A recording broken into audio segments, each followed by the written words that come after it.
Alô pessoal do Sétimo Ano, meu nome é José Araújo, professor de redação de vocês, e estou aqui para fazer uma revisão, mais uma, para que a gente possa caminhar muito bem para essa prova que vai acontecer agora na quinta-feira. A primeira coisa que eu vou fazer é corrigir com vocês aqui o teste. Foi feito um teste lá antes, inclusive, da pandemia. Para alguns já passei o resultado, para aqueles que ainda não têm, podem me procurar que eu passo a nota para vocês, não tem problema nenhum. Então vamos lá. No teste, perguntava o seguinte. Primeira pergunta, o que é narrador onisciente? Narrador onisciente é aquele narrador que sabe de tudo. Ele sabe de tudo que acontece na história. Sabe inclusive o que o personagem pensa e sente. Tá? Agora, eu perguntei isso na 701. Na 702, eu perguntei o que é onisciente. Eu não perguntei o que era narrador. Se você tem a pergunta o que é onisciente, você vai simplesmente dizer o seguinte: é aquele que sabe tudo. Ponto. Não falei narrador. Perguntei o que era onisciente. Em outro já perguntei o que é narrador onisciente. Ok? Qualquer dúvida, entre em contato comigo diretamente. Segunda questão. Relacione todas as classes gramaticais, defina cada uma delas e dê exemplos de cada uma delas.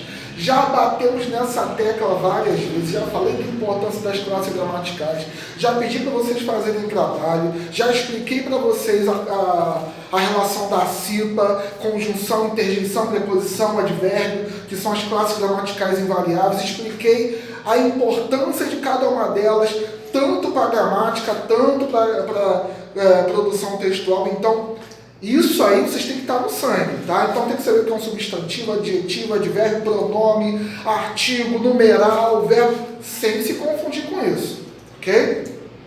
Número 3. O que é um personagem secundário? Personagem secundário é o personagem que a gente chama de coadjuvante, né? O coadjuvante é aquele personagem que é muito importante para a narrativa, mas ele não tem o poder de mudar o enredo. Comparando o coadjuvante com a nossa vida, por exemplo, vamos imaginar que a nossa vida é uma história. De fato é, né? Se a nossa vida fosse uma narrativa, cada um de nós seríamos o personagem principal. Ou seja, cada um de nós seríamos os protagonistas. Então vamos pensar naquela pessoa que de repente não tem tanta afinidade com a gente acha que não gosta, está sempre fazendo alguma coisa contra nós. Antagonista. Antagonista é aquele que age contra o protagonista. Ok? É importante demais também para a história. Agora, toda a história tem antagonista? Não disse isso. Eu disse que existe uma figura narrativa que age contra o protagonista. Vamos imaginar aí os filmes que você já viu. Batman, que é o antagonista do Batman? O Pinguim, Coringa. Ok? Então, o protagonista principal é o antagonista, aquele que age contra o personagem principal. Se eu já sei que é o personagem principal, já sei que é o antagonista, quem é esse coadjuvante? Você é o personagem principal, mas você tem seus pais, tem seus amigos, tem seus irmãos, são pessoas que são muito importantes para você, mas não são você. Essas pessoas seriam os coadjuvantes. São aquelas pessoas que são muito importantes para a narrativa, mas não são o personagem principal. Cada uma delas não são o personagem principal. Personagem principal é um elemento só? Também não disse isso. O protagonista pode ser, de repente, uma família. Quem aí nunca ouviu falar da família Addams? Na família Addams, quem é o personagem principal da narrativa? A família Addams. Quem é o personagem principal dos Vingadores? Os Vingadores, então é mais de um. Então o protagonista pode sim ser mais de um, ok? Então, continuando. Então, o personagem secundário é o coadjuvante, não tem o poder de interferir na história, mas é muito importante para ela. Depois, o que são características físicas e psicológicas? Isso aí a gente resolve em uma linha só. Característica física é a aparência do personagem. Característica psicológica é a personalidade. Física, moreno, alto, 1,82, careca, usa óculos. Característica física. Característica psicológica. Chato, ranzinza, alegre, otimista, perspicaz. São características que são aliadas à personalidade da pessoa. Ou, no caso, a personalidade do personagem criado, ok? Aí depois a gente entra no texto, produz um texto e tal, em que o tema seja a comemoração Dia Internacional da Mulher. O que a gente precisa fazer de análise com relação a isso aqui? Primeiro, início de resposta é com letra maiúscula. Início de frase, oração, período é com letra maiúscula. Qualquer coisa diferente disso você está errando. Então, por favor, não cometa esse erro. Nós sabemos que o texto tem que ter 3 parágrafos, já falamos disso, início, meio e fim, vocês já estão cansados de saber. Deixe claro que a letra é maiúscula, então ela tem que ter um tamanho maior do que as demais, ok? Atentem para aquelas palavras que a gente sabe que não pode aparecer. Coisa. Por que coisa não pode aparecer na tua redação? Porque eu preciso que você tenha recurso vocabulário. Se eu digo coisa, você não sabe exatamente o que é. Isso aqui é uma coisa. Isso aqui é uma coisa. Isso aqui é uma coisa. A parede é uma coisa. Relógio é uma coisa. Mas se você sabe o nome, você diz exatamente o que é. Chega no médico. Médico, doutor, eu estou sentindo uma coisa. Você não está sentindo uma coisa, você está sentindo uma dor. Ok? Então, eu preciso que você tenha recurso vocabular para dizer exatamente aquilo que você tem intenção de dizer. Ok? Então, coisa eu não posso. De novo são 2 palavras separadas, tá? De e novo. Então, você não pode juntar essas palavras. De repente, eu estou falando só aquelas palavras que a gente costuma errar com frequência. De repente, são 2 palavras, de e repente, tá? Não tem 2 R's, não é junto, é separado, tá? Agente, primeiro você não pode usar agente na tua prova, tá? Porque é coloquial, você tem que usar o nós, e o nós não tem I, é N-O, acento agudo no O e S, não tem I antes do S, ok? Então, por favor, atentem dessas palavras que a gente sabe que não pode usar numa redação. Tá? O mais. Você tem o mais conjunção adversativa, que é igual a porém. E tem o mais, que é advérbio de intensidade, tá? Que indica adição. Ok? Então, não vamos, por favor, confundir essas palavrinhas aí na hora de fazer a nossa redação. Tá? Então, continuando aí, já terminamos a correção do teste, vamos continuar aí o trabalho de revisão para a prova. No capítulo 1, a gente viu, nós vimos os elementos da narrativa. Todos os elementos da narrativa. Vimos a figura do narrador. Narrador personagem, narrador observador, narrador onisciente, falamos de todos eles. E o que é o narrador personagem? É aquele narrador que conta a história e participa dela. O que é o narrador observador? Narrador observador é aquele narrador que conta a história e não participa. Ok? Vou tentar exemplificar aqui para vocês. Tirar o óculos aqui vai ficar mais fácil. Vou contar uma história como narrador personagem. Eu saí de casa muito cedo para que consiga chegar no horário do meu trabalho. Eu estou contando a história, essa história sou eu que estou participando, e perceba que eu usei sempre a primeira pessoa. Agora eu vou tentar contar a mesma história como narrador observador. Um professor de uma determinada cidade da Baixada Fluminense saiu cedo de sua casa para chegar até o seu trabalho no horário para cumprir o expediente. Perceba que nesse segundo momento eu não usei primeira pessoa. Para quem tem dúvidas do que seja primeira pessoa, lembra de quando você fazia a conjugação verbal? Eu canto. Então você, primeira pessoa. Segunda pessoa, tu cantas. Terceira pessoa, ele canta. Olha só, primeira pessoa é você que está participando. Eu canto. Na terceira pessoa já não é você, é um outro. Deu para entender? Então a diferença do narrador personagem e narrador observador é essa aí. O narrador observador, ele não participa da história, ele conta e a história está ali acontecendo. Tá ligado no Galvão Bueno? O Galvão Bueno tá lá narrando o jogo, ele tá jogando? Não. Ele é um narrador observador, ele tá lá da cabine com ar-condicionado, os jogadores estão lá participando da partida e ele tá lá contando a história. Ele é narrador observador. Vamos imaginar que o Galvão Bueno, além de narrar, estivesse participando da partida. Aí ele seria narrador personagem, entendeu? Tá lá jogando e contando a história do mesmo jeito. Fechou? Agora, o que é o narrador onisciente? O narrador onisciente, ele pode ser tanto primeira como terceira pessoa. Isso aí não tem problema. Agora, a grande sacada do narrador onisciente é que ele sabe de tudo, como eu falei no início. E o que é saber de tudo? Vamos imaginar uma situação real. Estamos aqui, estou olhando para você, sei que você está vestindo uma camisa verde, sei que você está com uma bermuda amarela, eu estou vendo isso. Agora, eu não sei o que você está pensando, eu não sei o que você está sentindo, a não ser que você me diga. O narrador onisciente é isso. Ele sabe o que você sente, ele sabe o que você pensa, ele sabe o que você quer, até mesmo sem você falar. Ele sabe do seu futuro. Ou seja, o narrador onisciente, ele sabe de tudo. Então, a diferença do narrador onisciente para os outros é que ele consegue perceber os anseios do personagem, ele sabe dos seus anseios, ele sabe das suas angústias, ele sabe o que ele está pensando, sabe o que vai acontecer com ele até no futuro. Deu para entender isso? Ah, professor, como é que é o narrador onisciente de primeira pessoa? Imagine que eu estou contando a história da minha vida.